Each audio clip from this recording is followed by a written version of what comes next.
Hey everybody, it's Stacey Sobel with Salon Today Conversations, and I'm here with Candy Shaw from Atlanta. Hi Candy, how are you? I'm good, Stacy. How are you? You look pretty in Good. that chair. Thank you so much. I love my red chair. So you are in the great state of Georgia who decided to open last Friday, but you made a decision that you felt was right for your team at Jamison Shaw and yourself. So talk a little bit about that.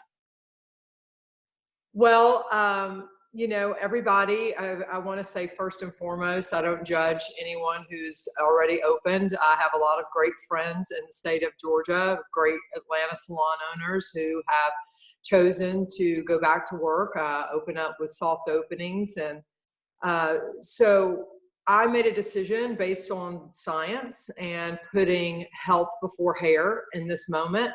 My son is a medical doctor on the front lines here at Emory University in Atlanta, Georgia, and just speaking through that and understanding that my state was in a shelter in place until April the 30th. I felt that it was necessary for me to take this as I had the whole situation one day at a time. And I just felt like when the initial announcement came out, it was just too quick, too soon. People weren't really prepared, not only with the proper supplies that they needed, but also emotionally. It was just kind of an abrupt decision. And I think it took knocked everybody off guard. Is this a decision that you made as the management, or did you take the pulse of a lot of your employees and kind of determine how they felt? Well, I think it was a bit of both. Yeah. Fortunate enough to have a wonderful team who we have been on countless calls and meetings and sort of keeping a gauge of the pulse of how they're feeling along through this. I'm also fortunate that we went to bat got in the trenches with this whole thought process the second we closed. And what I mean by that is we took action. We applied for the proper loans. We made sure that everybody was taken care of. And so, part of our decision was also based on the fact that we felt that we were protected, for a length of time that would be okay. So it took the pressure off, I guess, Right. it just kind of took the pressure off that decision because it wasn't about money. It was about health. And, women a lot of times do put vanity before safety. Let's be honest, and in all good faith, I just couldn't see how we were going to open back up, practice 6-foot distancing if we didn't have all the proper things to do that with, all the proper supplies to actually do that. Now, granted, we started ordering things right away, and we could have opened up that Friday. It wasn't about that we were behind. I don't want that to be the message. It was just that we felt that there was no rush until we saw the peak start to come down in Georgia. And actually, the peak is not even supposed to hit here for another 3 days. Wow. So you also have Sunlights Balyage, which you traveled a lot on the weekends and did education at different shows and people's salons. So how have you kept busy with that company? What are you doing there? Well, just if you kind of know how I'm built, my first thing is give me a task and I'm a road runner.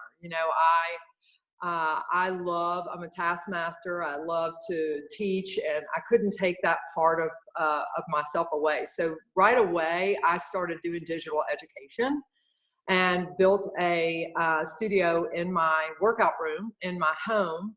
And I started teaching, and it really gave me so much positive enforcement and made the days not so long and dark and made it a lot easier.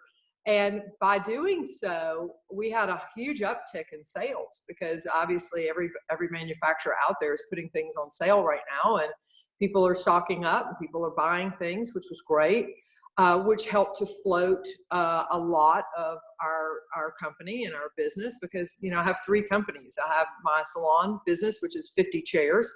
I have Sunlights Balyage, which is distributes in 13 countries. And I have my academy, which is a teaching facility. So, you know, every one of those businesses I looked at differently. You know, my Sunlights Balyage business stayed afloat and stayed up and stayed open because we could have low density and because we could manage the business according to the guidelines of my state.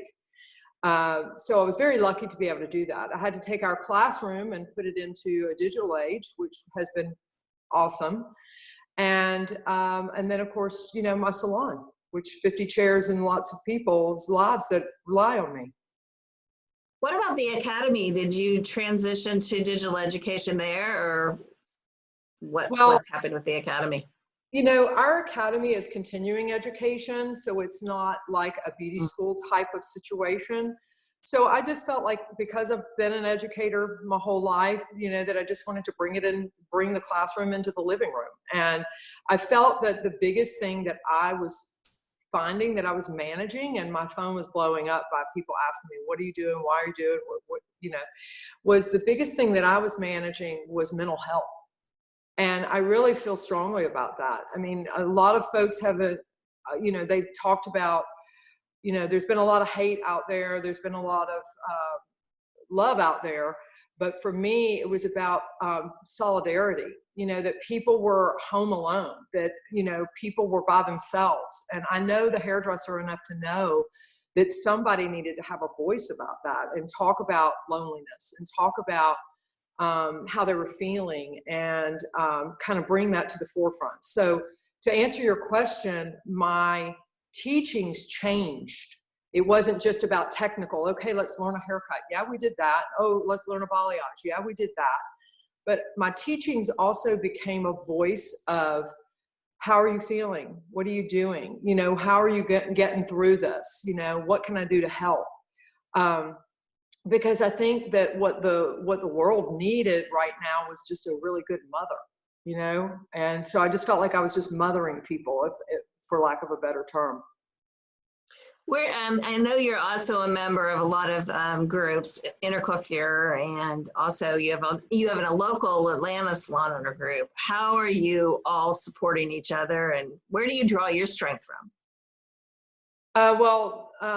Interestingly enough, even as I said in the very beginning of this taping, you know, some of my dearest friends they're open for business, and I support their decisions of what they want to do. And that's where people have got to draw the line between, you know, we've all got opinions on what's right, what's wrong. I mean, that's how we run our businesses. That's why we're called competitors. But these folks here in Atlanta are not my competitors. They're my family. I did a letter writing campaign the first 2 weeks that we were closed. I wrote every single salon owner that I love in the city and told them that I was there for them, and that I was thinking about them, and that I, you know, really truly, that there will be a silver lining out of all this. I speak to them constantly, on the phone with them constantly. I think the silver lining is that, you know, towns are going to realize that as I guess being competitive now is going to be different. You know, Right. We're all in this together. I mean, and I also knew, I might bring up that it was a really good time to discuss and to bring to the forefront the difference between a commission-based salon and the independent. You know, and I knew that if I was really following my true heart of who I am, that there was no way that I could leave the independents out. And what I meant by that was, like, I wanted to bridge that gap closer than it ever had been before, because it's not us against them against us. It's not. It never has been. You know, people make decisions based on reasonings.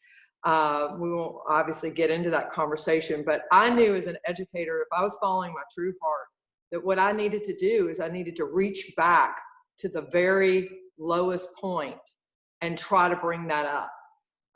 Because those people were hurting worse than anyone. You know, they weren't getting the funding. They didn't have leadership. They didn't have anybody to tell them it was okay. They didn't have the support. And, you know, I felt that. And I felt that because that's my student in the classroom. Right. So you have a new grandbaby. Have you had to be apart from the grandbabies through this whole thing? Has that been the toughest part? Without question.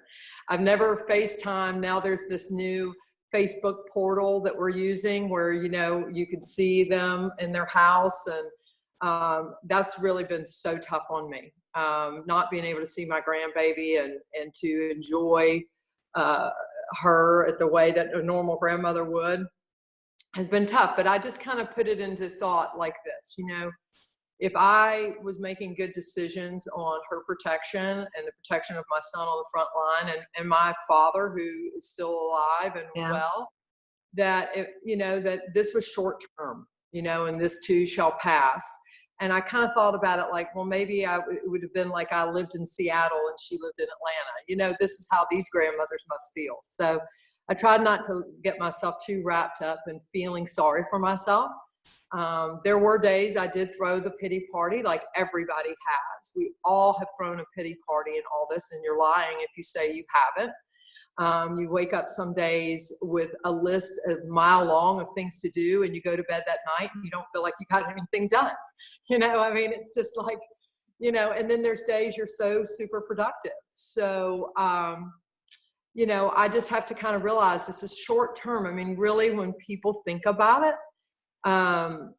this is a 2-month, maybe 3-month window in our lives on the grand scheme of things that is going to define us quite differently. Our industry is going to change, but I think for the better. I really do. So how do you see it evolving after this? What do you think the impact will be? I think we'll be more appreciative of the things that maybe we took for granted. I think that's in any case scenario that, things that you take for granted won't be such a big deal anymore. I think people will rely on each other more than ever before. Sorry, my phone was dinging. Rely on each other more than ever before. I think people will take education more seriously than they ever have before. I think that we'll be more professional than we've ever been before. Our industry has gotten a little lazy. I'll be the first to admit people, it's casual Friday, Monday through Saturday. People have been a little lax, if, for lack of a better word. I think maybe it will put us in a much more professional frame of mind. I think that we will be able to charge what we're worth. I think there's a lot of stylists out there that undercharge and over-deliver. And so I think that, pricing structure will change. I think the customer service experience will change. I think a lot of businesses, like you wrote an article about us a long time ago, we've been cashless for a long time. I'm seeing a lot of people scramble to try to get cashless, which I think the retail component will change.